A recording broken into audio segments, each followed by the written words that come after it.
warahmatullahi wabarakatuh. Waalaikumsalam.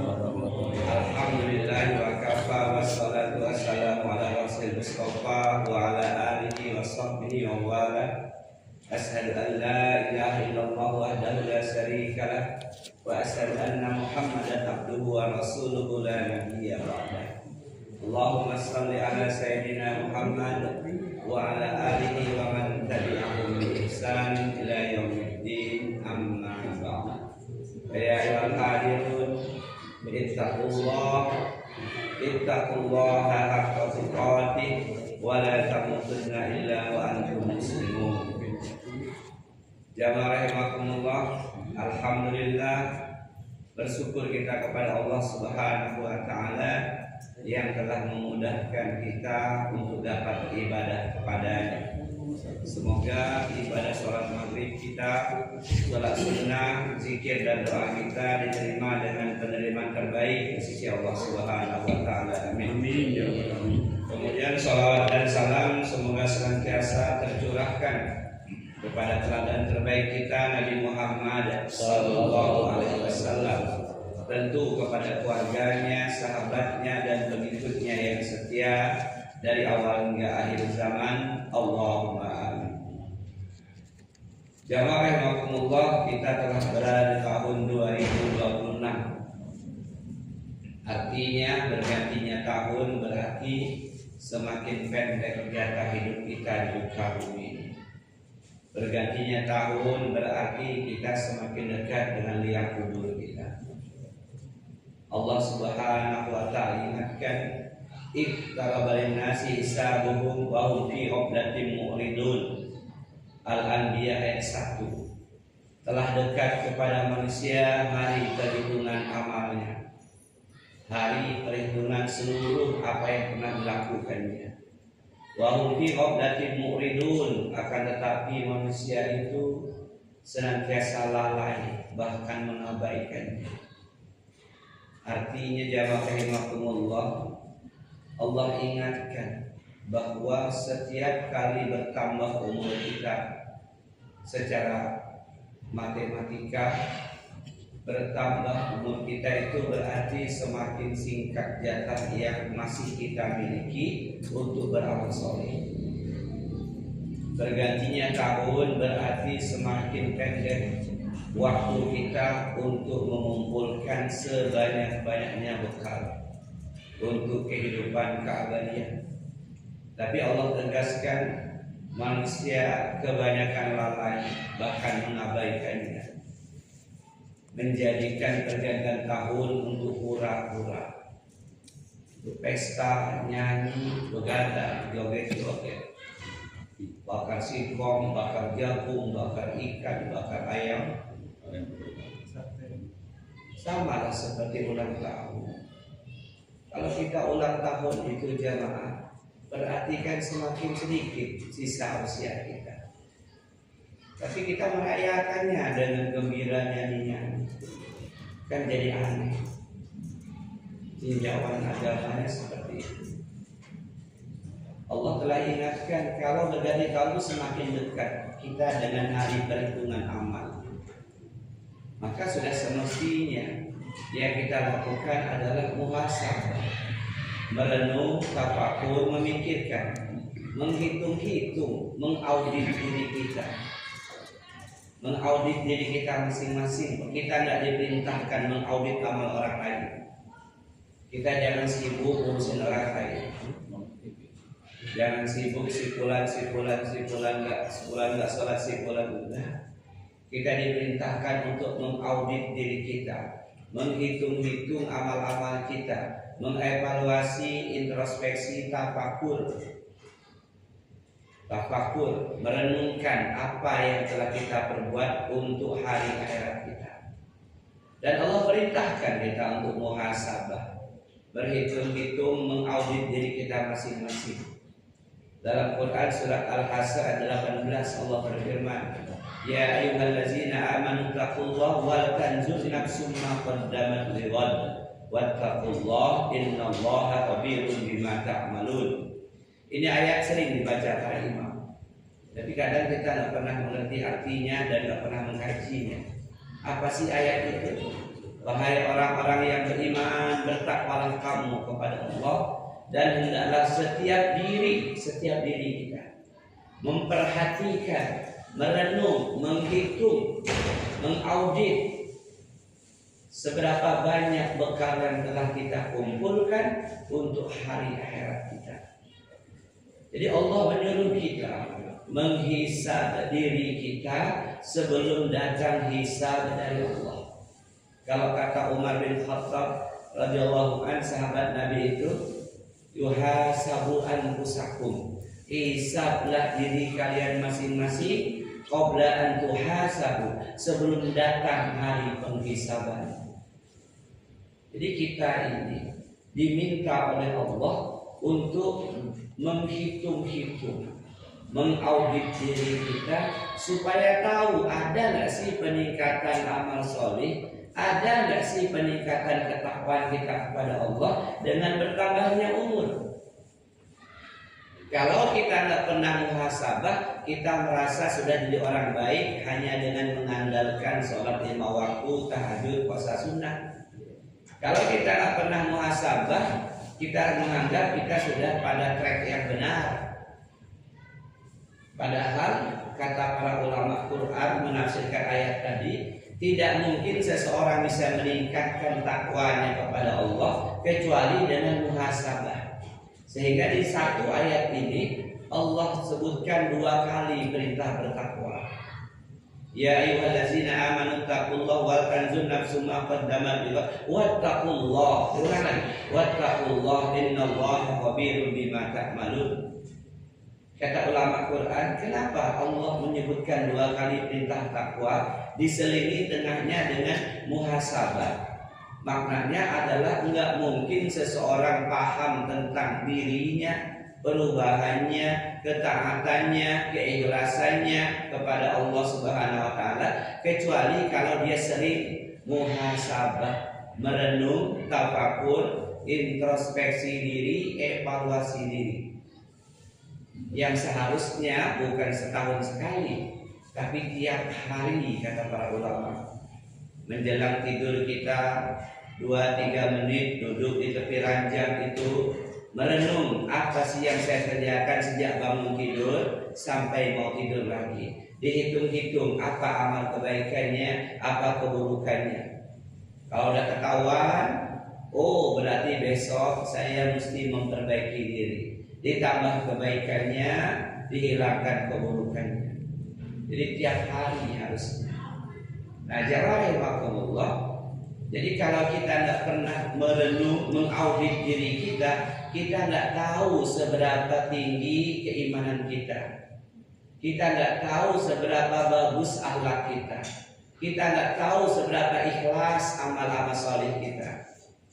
Kantor, perusahaan aja tiap tahun audit supaya tahu ada nggak laba atau rugi, ada nggak peningkatan kinerja. Diaudit tiap tahun kantor perusahaan itu. Jadi tahu punya modal bekal ini loh keadaannya ke depan harus seperti ini. Nah, jamaah rahimakumullah, apa sih yang mesti kita renungkan, kita tafakuri, kita muhasabah?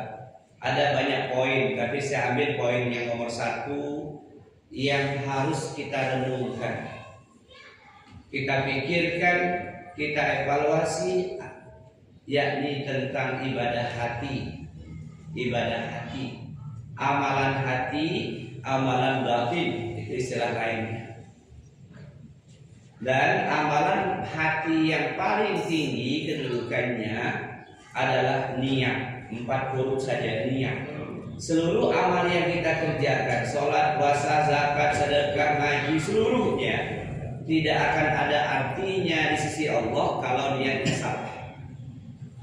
Sholat kita tadi, maghrib tadi itu, kalau niatnya bukan karena Allah, bercampur dengan keinginan dipuji manusia, Allah tidak terima amal sholat kita tadi. Innallaha la yaqbalu minal amali illa ma kana lahu khalisan wa bihi wajhuh. Itu dalilnya salah satunya. Sesungguhnya Allah tidak akan pernah menerima jenis amal apapun dari hambanya kecuali amal itu murni dilaksanakan karena Allah dan berharap mendapatkan balasan dari Allah, yakni menatap wajah Allah di surga. Itu Allah Rasulnya sudah tegaskan. Allah tidak terima jenis amal apapun kecuali amal itu ikhlas, tidak bercampur dengan yang lain. Ajabakumullah. Maka pada poin pertama, apa sih yang mesti saya evaluasi pada diri saya masing-masing? Yang pertama, niat kita dalam setiap amal yang kita kerjakan. Bukan hanya sholat, bukan hanya puasa, haji, umroh. Yang paling sering sedekah. Kullu ma'rufin sadaqah. Tiap-tiap kebaikan sedekah. Nih, nganterin makanan ke depan kita ini sedekah. Makanannya sendiri sedekah. Kawannya ikut nyumbang sedekah. Buang kotoran di jalan sedekah. Menghilangkan najis atau apa di masjid sedekah. Semua kebaikan sedekah. Mampu dengan tenaga, bantu kawan sedekah, ngerewang sedekah. Bantu kawan dengan waktu, kawan minta temenin ke pasar sedekah. Setiap kebaikan itu sedekah, kata Nabi, kullu ma'rufin sedekah. Kalau mampu dengan harta, nggak ada harta dengan tenaga, nggak ada tenaga dengan nasihat, nggak ada nasihat dengan waktu. Jadi sedekah itu banyak, semuanya sedekah. Kita kadang-kala tahunya sedekah itu harta, makanan, pakaian, uang. Padahal seluruhnya yang kita lakukan berupa kebaikan itu sedekah. Nah, kalau salah dalam hal niatnya ketika bersedekah, maka tidak ada pahala sedikit pun. Hari ini banyak orang mengatakan sedekahlah motormu Allah ganti dengan mobil. Motor sedekahkan, mobil nggak kebeli, lapah puput, jalan kaki dia. Mulai ngecek, ya Allah, kayak mana Ustaz kemarin? Katanya sedekah Allah ganti 700 kali lipat. Betul ayatnya. Tapi Allah tidak pernah mengatakan akan diganti di dunia, nggak ada. Betul. Kita enggak kamu sedikit pun. Hanya saja tidak pernah Allah katakan akan digantikan di dunia. Nah, jamaah rahimakumullah. Sedekah yang Rasul sampaikan untuk apa sih sedekah itu? Dalam hadis beliau sallallahu alaihi wasallam, "Fattakunna walau bisikin tamratin." Faman lam yajid fa bi kalimatin thayyibah. Lindungi dirimu dari serbuan api neraka. Bentengi dirimu dari serbuan ujung-ujung api neraka jahanam yang menyambar-nyambar.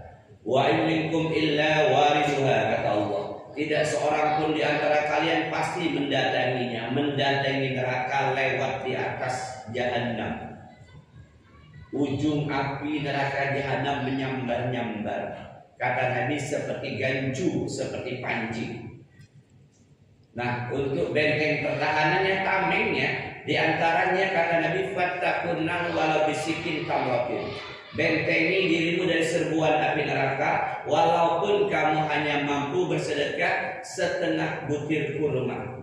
Saking miskinnya, kurma sebutir kawan datang. Sikok bagi dua, kata orang Lembang. Nih bro, tukang bro. Woi, mas tenang, cuma sebutir. Kita bagi mau. Untuk apa ini? Untuk diganti dengan sekilo? Enggak. Untuk apa? Untuk benteng pertahanan dari serbuan api neraka. Dikit amat, aku cuma punya inilah. Nah, ini Nabi menggunakan kinayah kiasan. Kalaupun nggak punya sama sekali, satu butir kurma pun ada kawan di sebelah bagi dua. Kalau nggak ada sama sekali, paman lam jadi bagi kalimatin thayyibah. Kalau ada orang minta-minta, kita nggak punya, ucapkanlah perkataan yang baik. Kalimatin thayyibah. Pak, sedekahnya Pak, sedekahnya Pak. Maaf, saya juga lagi nggak ada. Bukan kita minta, mistus kamu. Jadi kalau nggak punya sama sekali, ucapkan kalimat yang baik. Kalaupun ada keperluan lain lebih penting, maaf saya ada, cuma nggak bisa berbagi. Kenapa Pak? Ada keperluan yang lebih penting. Apa Pak? Bayar utang. Oh iya. Jadi Islam agama kita ini mengajarkan seperti itu. Tujuan sedekah adalah untuk keselamatan akhirat kita, bukan untuk diganti di dunia. Salah niat boleh jadi dunia dapat atau tidak terserah Allah, tapi akhiratnya zon, nggak dapat apa.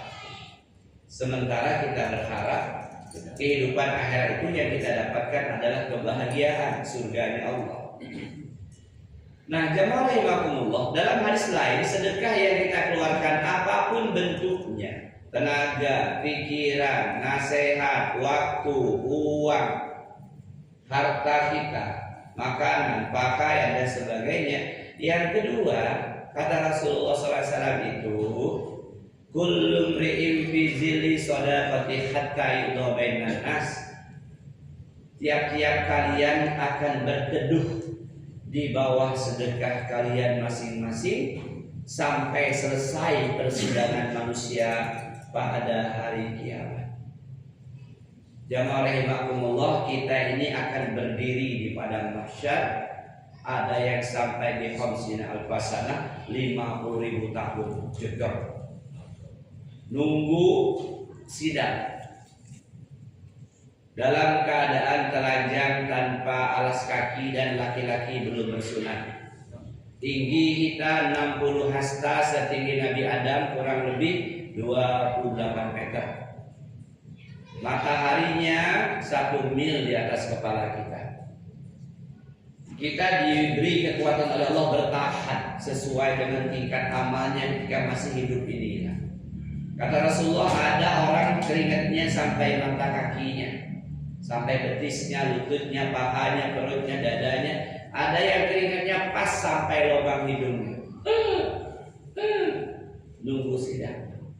Kata kawan sebelah, apa kamu mah? Gak usah ngejek.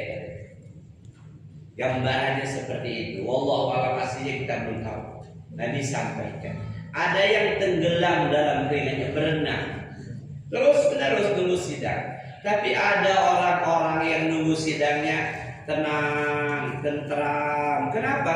Dia tidak mendapatkan panasnya matahari pada mahsyar. Dia sedekahnya lillahi ta'ala, karena Allah. Maka dia nyaman, enjoy nunggu sidangnya.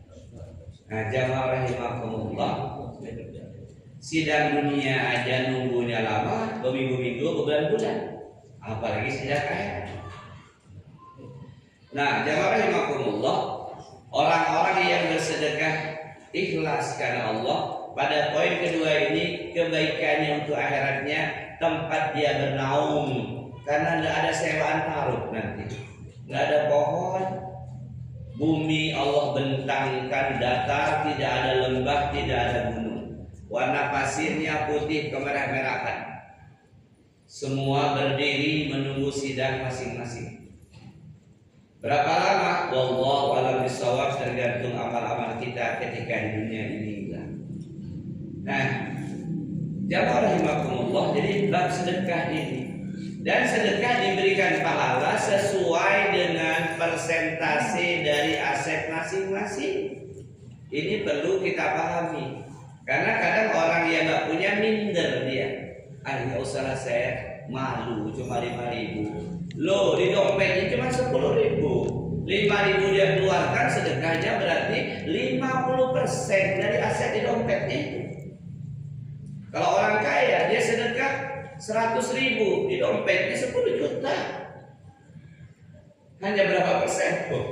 Sampai 2%. Jadi perkara sedekah ini dinilai pahalanya bukan pada nominal angkanya, tapi persentase dari harta yang kita miliki. Ini memberi kekuatan kepada kita. Nggak usah minder. Kalau si fulan sedekahnya 50.000 Jumatan, wajar. Rumahnya harganya 1 miliar. Kita 5.000, kontrak. jauh lebih besar kita pahalanya, asal dua-duanya ikhlas karena Allah. Ini kan sering kita minder ya, nggak mau lah, saya malu cuma 10.000. Loh, antum asetnya kan cuma 100.000, 10.000 udah 10% dari harta antum. Bapak itu 1.000.000, hartanya 1.000.000,000.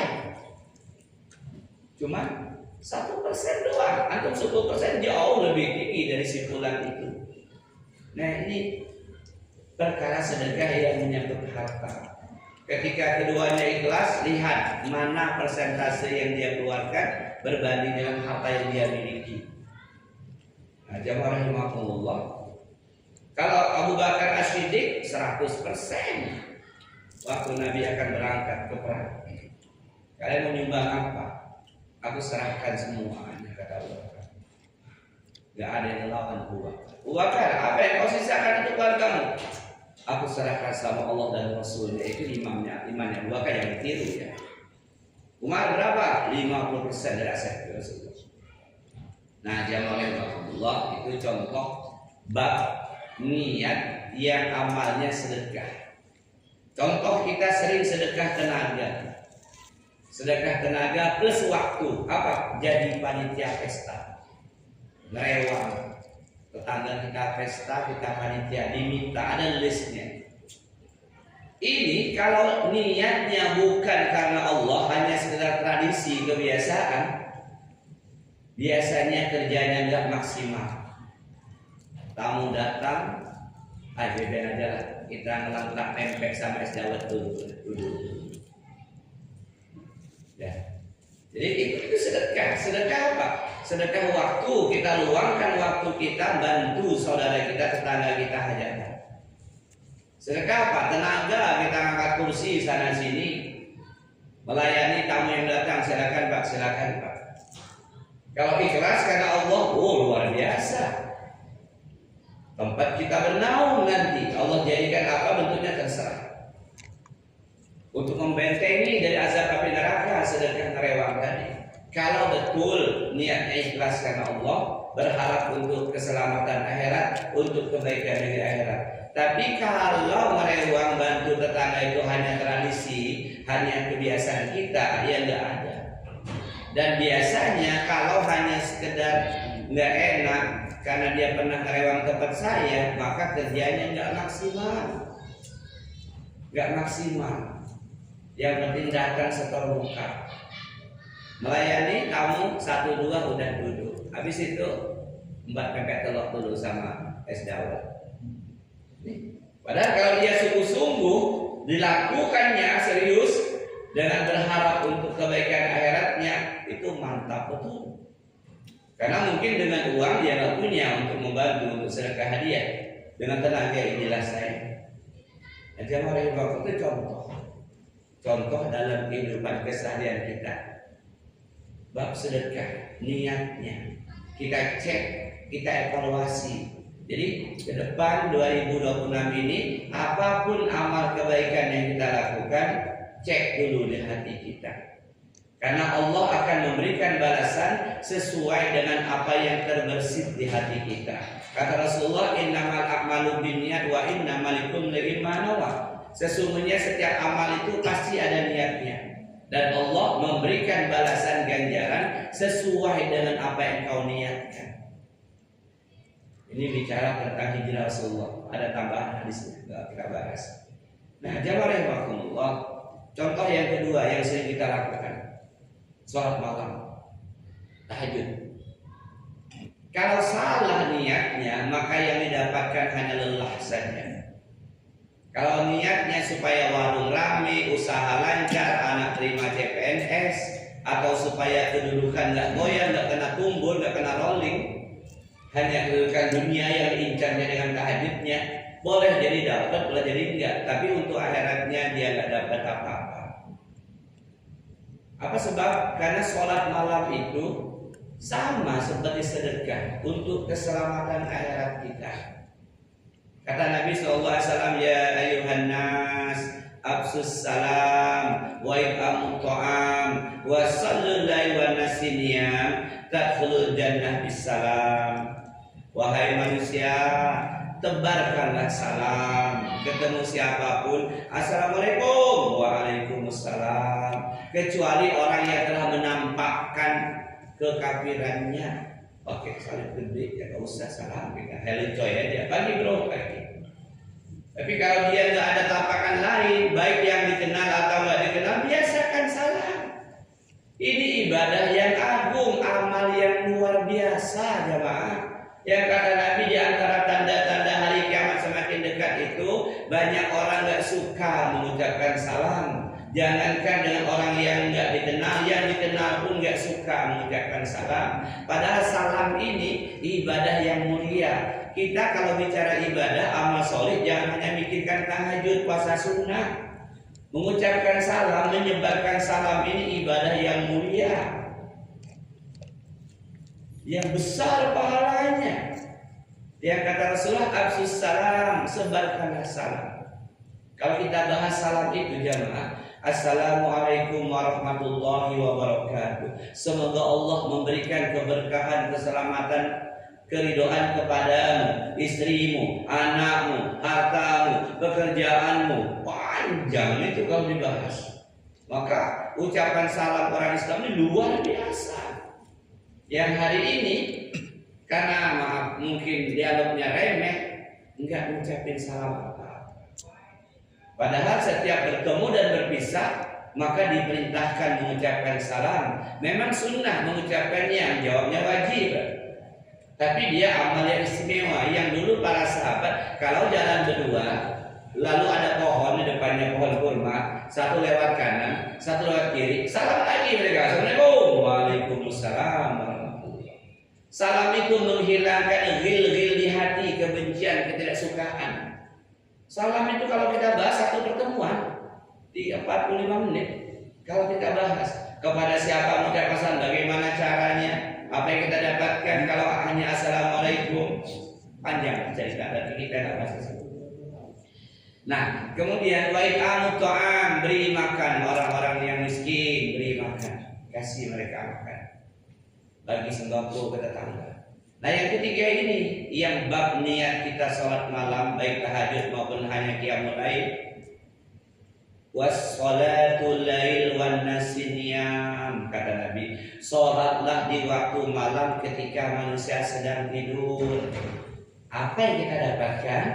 Tadkhulul jannah bisalam, masuklah kamu ke dalam surga penuh dengan keselamatan.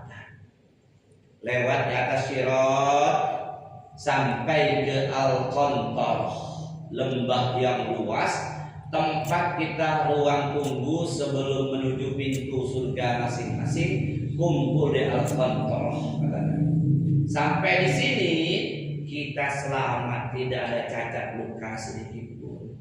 Lewat di atas sirat.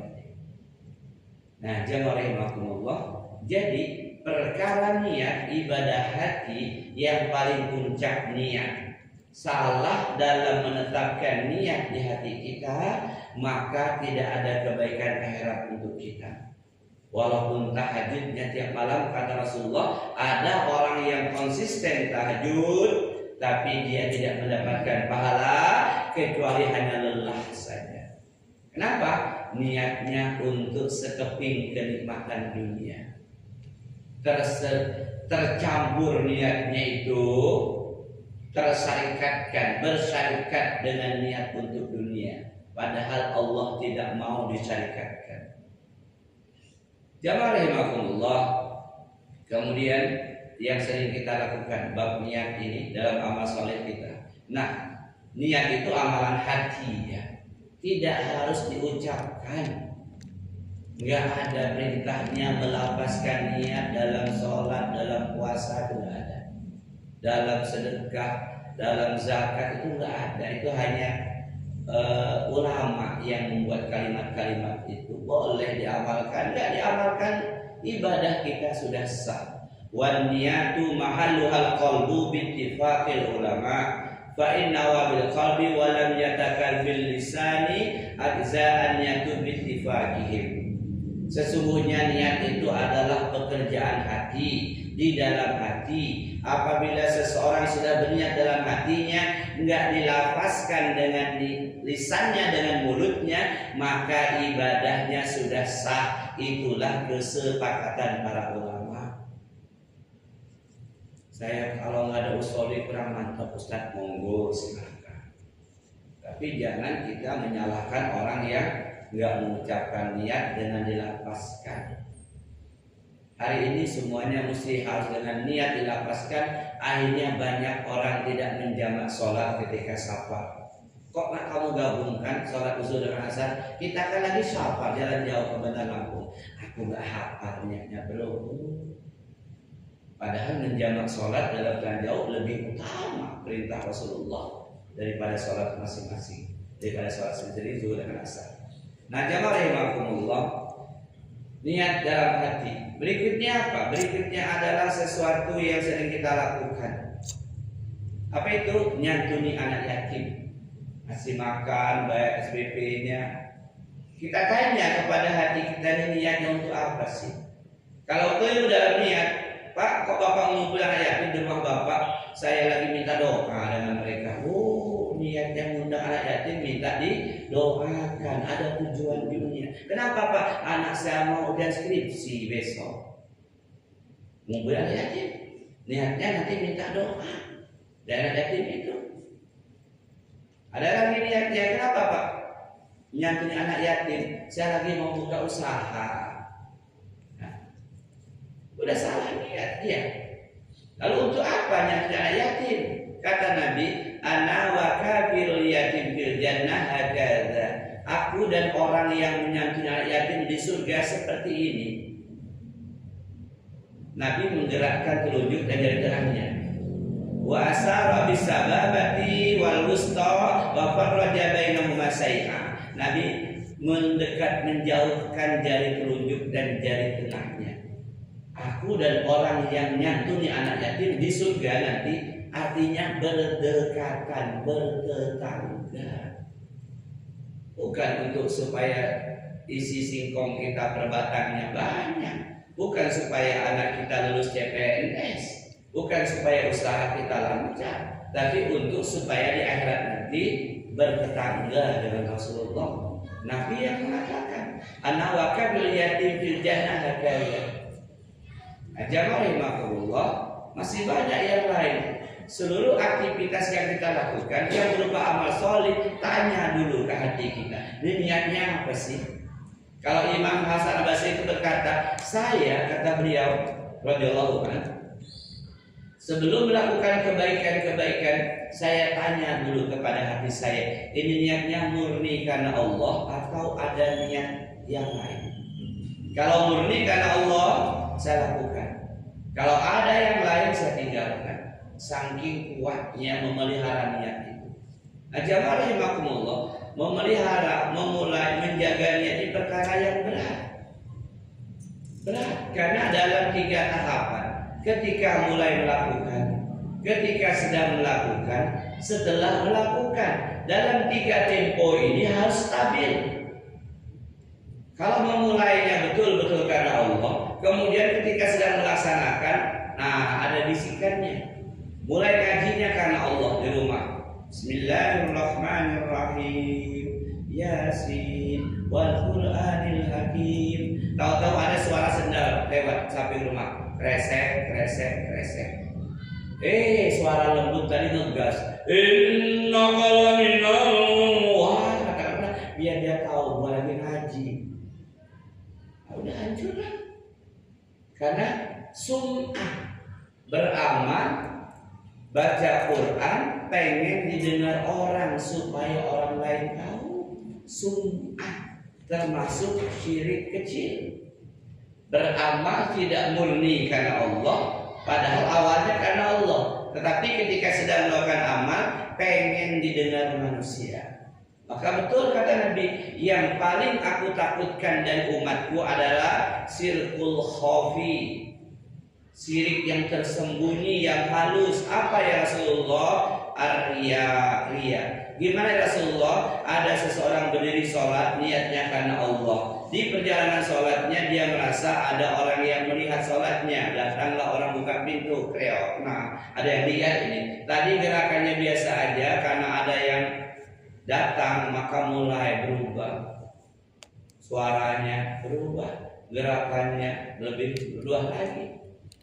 Itu kita koreksi diri kita jamaah. Kalau para imam itu, saya sering sampaikan, hati-hati.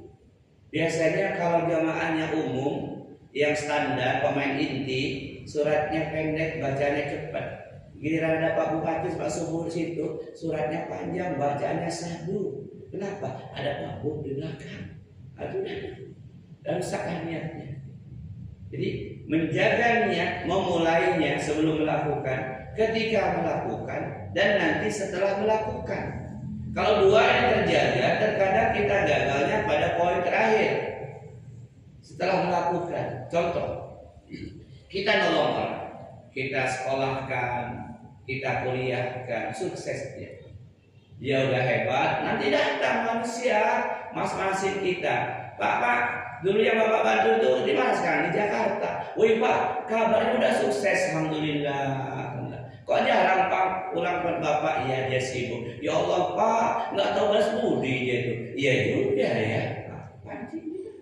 Mulai berpancing kita. Iya ya, sudah ini nggak pernah komunikasi. Padahal kalau nggak ada saya, nggak jadi apa-apa dia itu. Mulai keluar ungkapan orang-orang awam. Kalau bukan karena saya, nggak ada apa-apanya dia itu. Itulah ungkapan kebatilan menghapuskan seluruh amal pahala yang sudah tertulis di sisi Allah Subhanahu wa taala. Wa ja'alnahu haba'an mansura. Hancur berkeping-keping pahalanya karena enggak dijaganya setelah dilakukannya. Berpuluh tahun sudah dijaga, ternyata di ujungnya dia mengungkit-ungkit kebaikannya. Al-Mannan. Kalau nggak karena saya, kalau bukan karena saya, dia itu nggak jadi apa-apa. Dulu ikut kami dia itu. Ya, jadi evaluasi di tahun baru ini adalah ibadah hati, amalan batin kita, yaitu niat. Niat ini tadi saya katakan di dalam hati. Hanya Allah yang tahu persis niat di hati kita. Kita sendiri aja kata ulama kadang-kadang ragu, nggak yakin betul. Hanya Allah yang tahu pasti apa yang terbersit di hati kita. Dan masa penjagaannya panjang sampai hari kematian. Di awal sebelum melakukan, di tengah ketika melakukan, di ujung setelah melakukan. Ada orang yang sudah berpuluh tahun amalnya itu ikhlas murni karena Allah, tapi karena persaingan ibadah. Ini kisah yang disampaikan oleh para guru kita. Ada seorang pegawai dari sebuah kantor, sudah lama, di 10 tahun dia biasa sholat tahajud itu nggak pernah tinggal. Pindah ke kantor lain, baru kurang lebih sebulan di situ gajian. Kata kawan sebelah, Pak, Bapak tahu nggak? Bapak yang sebelah itu yang gajian bank kita tadi, semenjak kerja di kantor ini 20% gajinya langsung dipotong oleh bendahara untuk infak orang miskin. Hebat Bapak itu. Nah, Bapak ini mulai panas ini. Cara iblis menggoda kita. Hebat Pak, dia itu apa? Iya tak? Iya. Mulai. Saya pengen tunjukkan saya ini sudah 10 tahun tahajud gak pernah tinggal. Lalu gimana caranya? Iblis itu memberi kepada kita nasihat melalui bisikan di hati kita. Bala tentara membisikkan, gimana caranya ya supaya nggak terlihat norak gitu. Nguap ya. Kok Bapak ngantuk? Iya, kenapa Pak? Tadi malam tahajudnya kecepatan. Biasanya jam 3:30, tadi malam 2:30. Wow, Bapak tahajud udah 10 tahun. Bayangkan, udah 10 tahun. Kenapa? Takut kalah sama yang tadi gajinya dipotong tiap bulan untuk infak orang miskin. Jangan sampai kalah, berlomba memamerkan ibadah, riya, sum'ah gitu. Dan nanti ada ujubnya juga. Kenapa? Merasa bisa melakukan sholat tahajud semata-mata karena kehebatannya. Padahal tidaklah mungkin kita bisa beramal kecuali karena pertolongan Allah. Iyyaka na'budu wa iyyaka nasta'in. Nah, jamaah rahimakumullah, bab niat ini, topik tema niat ini harus sering kita tafakuri, renungkan, introspeksi diri.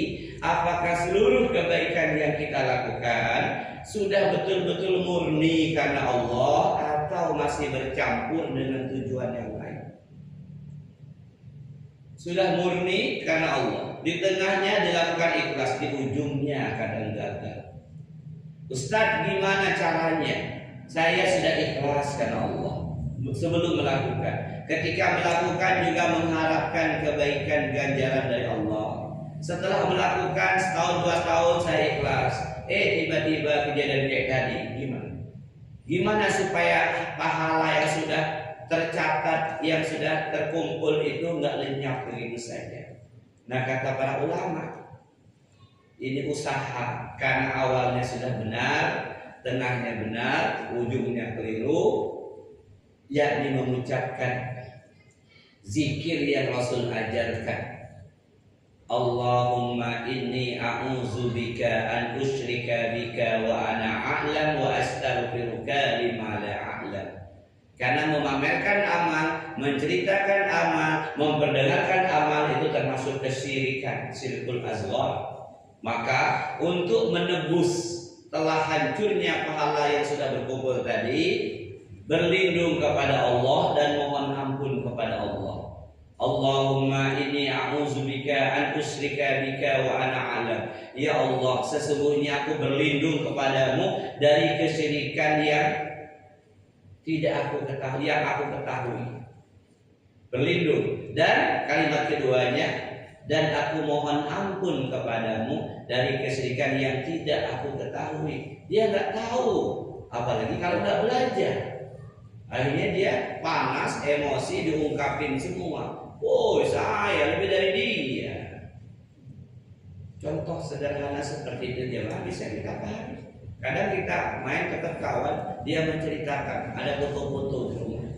Nih waktu saya umroh 2000, ini umroh 2002, ini haji 2021. Nah, yang diceritakan panas ini. Oh, dia mau ngasih tahu saya lebih duluan haji dibanding lo maksudnya. Akhirnya dia bilang, dulu di sini nggak ada bangunan ini waktu saya haji. Loh, kalau udah haji tahun 98 saya. Pancing aja mah, karena nggak mau kalah saing manusia itu. Dulu belum ada, ini belum. Kok Bapak tahu? Saya kan duluan haji dibanding kamu. Sum'ah, memperdengarkan amal, menceritakan amal. Nah, kopi dulu lah kalau gitu ya. Kan sudah kopi semangat ya. Oh, enggak ada ngopi, maaf ya. Bilang kesini ya Allah. Ini nggak enak bener ini. Wah, ini saya aja yang ngopi ini. Nggak apa-apa ya, nanti ngopi dulu masing-masing ya. Jangan baperan, jangan mudah tersinggung, jangan marah belajar. Kau udah ngaji ini. Insya Allah, kalau niatnya karena Allah, hati menjadi lembut. Hati menjadi lembut. Kemudian berlapang dada, nggak gampang tersinggung. Insya Allah, kalau niatnya karena Allah. Tapi kalau niat yang lain, biasanya walaupun 10 tahun ngaji, dia nggak berubah. Mirip lagu Dian Piscesa dan Meriam Belina. Apa lagunya? Aku masih seperti yang dulu. Maka tanya ke hati. Malam Selasa ngaji, tanya dulu niatnya karena Allah apa enggak sih? Apa karena nggak enak sama kawan-kawannya? Baik jemaahnya, baru satu poin kita bahas, muhasabah bab amalan hati, ibadah hati, amalan badan, yakni niat. Ibadah hati itu banyak. Sabar, syukur, tawakal, qanaah, khauf, roja, mahabbah, itu ibadah hati semua. Tapi yang kita bahas yang paling puncak, niat. Kenapa? Karena seluruh ibadah badan, kalau niatnya keliru maka nggak dapat apa-apa. Sehingga kita evaluasi pada ibadah hati kita. Nuntut ilmu nih, untuk apa sih nuntut ilmu? Kuliah S1, S2, S3 atau duduk di majelis ilmu ini tujuannya apa sih? Kalau salah niatnya bukan mendapatkan surga.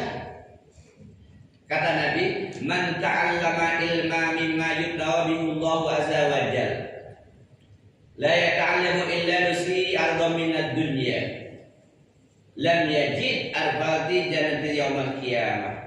Barang siapa menuntut ilmu, belajar agama ini yang seharusnya tujuannya untuk menatap wajah Allah di surga, untuk mencari keridhaan Allah, tetapi dia mempelajari ilmu ternyata hanya untuk materi dunia, pengen dapat gelar SAG, SPDI supaya dapat kerja, dapat gaji, nuntut ilmu supaya bisa berdebat dengan orang yang jahil, nuntut ilmu supaya terpandang, gua ini kan Dr. LC, lo apaan?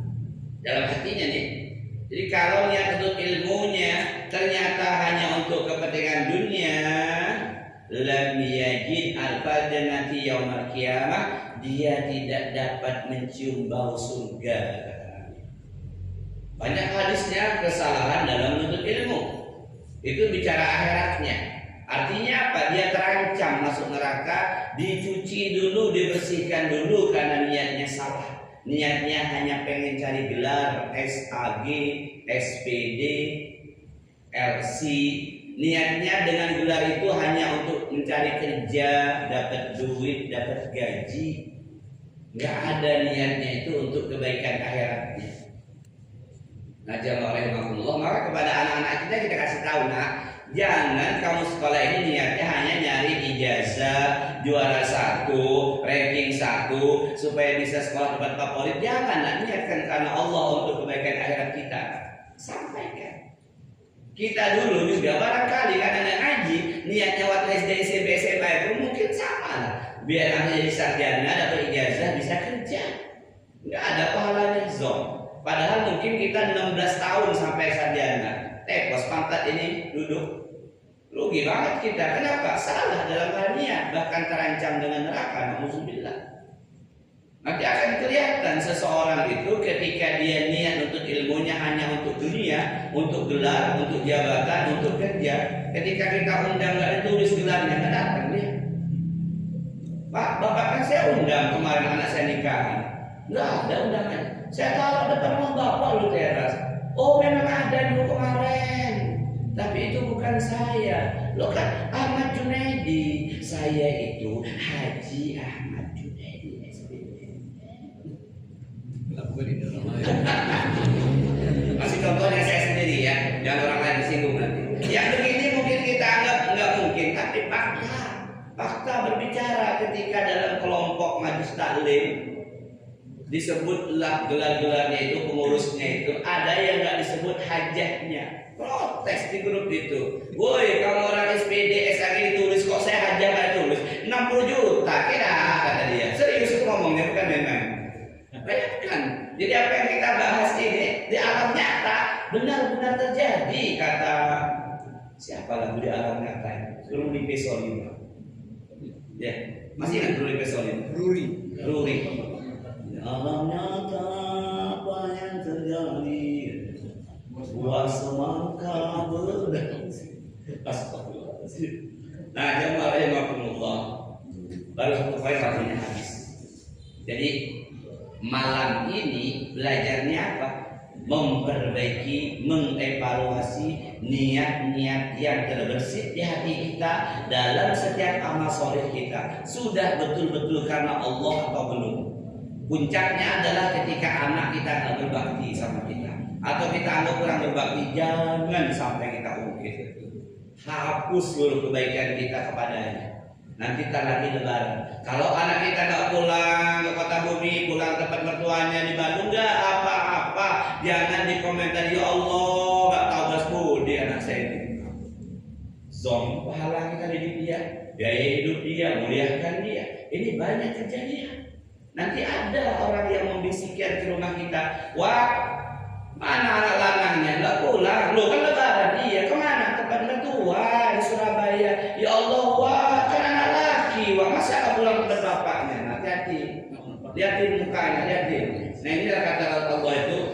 minal jinnati wan nas. Jangan tergoda. Jangan nanti iya juga ya nggak tahu diri anak saya. Nah, mulai kita mungkin urusan dia tak berbakti kepada kita, dosa dia kepada Allah. Urusan dia durhaka dia dosanya kepada Allah. Urusan kita mendidik, merawat, membiayainya untuk kebaikan akhirat kita. Dia nggak berbakti, nggak masalah. Yang penting aku tunaikan kewajibanku untuk kebaikan akhiratku.